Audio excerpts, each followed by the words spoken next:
আজ আমরা হাতিরমা গল্পের পরবর্তী অংশটি পড়ব। জলাশয়টা খুব ছোট, তাকে একটা গভীর গর্তও বলা যায়। ইংরেজিতে একে বলে ওয়াটার হোল। তো ক্যামেরাম্যান বন্ধুটি, এর আগের দিন আমরা পড়েছিলাম, ক্যামেরাম্যান বন্ধুটি একটি ছোট জলাশয়ের কথা শুনেছিলেন, তার পাশে নোনা পাথরও ছিল, তাই তো? এবার সেই জলাশয়টা ছিল আকারে খুব ছোট এবং তাকে আমরা একটা গভীর গর্ত বলেও বলতে পারি।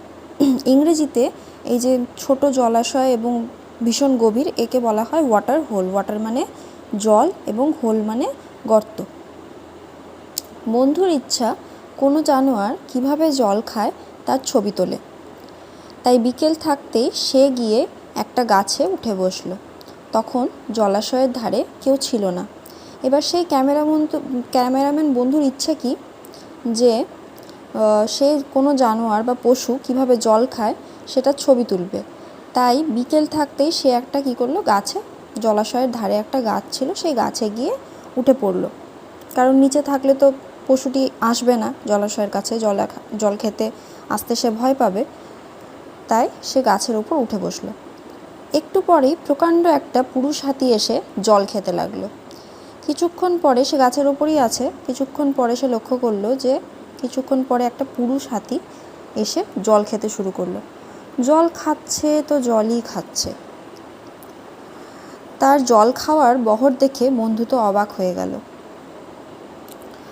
সেই যে পুরুষ হাতিটা এসে জল খেতে শুরু করলো, সে এত পরিমাণ জল খেতে লাগলো যে তার জল খাওয়া দেখে বন্ধু অবাক হয়ে গেল।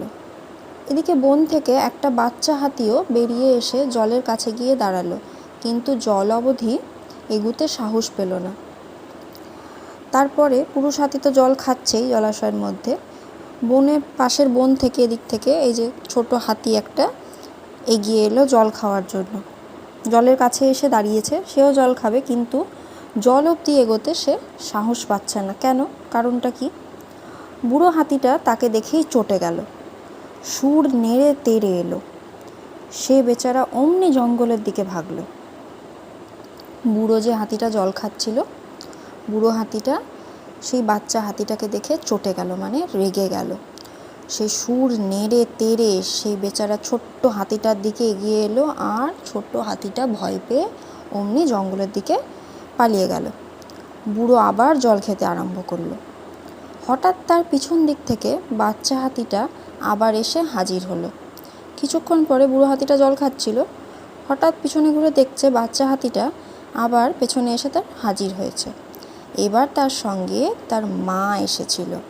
সে কিন্তু একা আসেনি, সে কাকে নিয়ে এসেছিল? তার মাকে সঙ্গে নিয়ে এসেছিল।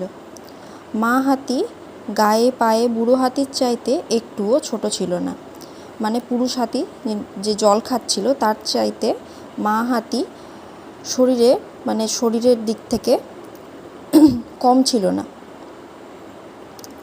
দুজনেই সমান। মা আর ছেলে চুপ করে একটুক্ষণ তাকিয়ে রইল। সেই মা আর বাচ্চা হাতি চুপ করে কিছুক্ষণ তার দিকে তাকিয়ে রইল। তারপর বাচ্চাটাকে দূরে দাঁড় করিয়ে রেখে মা একা এগিয়ে এসে সুর তুলে বুড়োর পিছনে এমনি জোরে সপাত করে এক বাড়ি মারল যে বুড়ো আঁতকে উঠে এক মুহূর্তও দেরি না করে ল্যাজ তুলে বনের দিকে দৌড় দিল। তারপর বাচ্চাটাকে মা হাতিটা বলল দাঁড়াও, বলে তাকে দাঁড় করিয়ে রেখে মা এগিয়ে এসে তার সুর তুলে বুড়ো হাতিটার পেছন দিকে জোরে সপাত করে এক ঘা মারল, এবং তাতে বুড়ো হাতিটা আঁতকে উঠে ছুটে বনের দিকে দৌড় দিল। তখন মা বাচ্চার দিকে তাকাতেই সে এগিয়ে এসে পেট ভরে জল খেলো।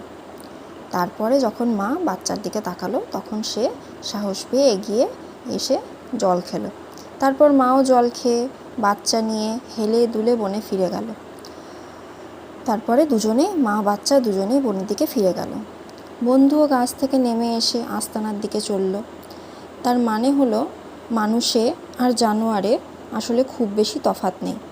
তারপর ক্যামেরাম্যান বন্ধু, যিনি গাছের উপর বসে পুরো ঘটনাটা দেখছিলেন, তিনি গাছ থেকে নেমে এলেন, এসে তার আস্তানা মানে তার ঠিকানার দিকে তিনি ফিরে গেলেন।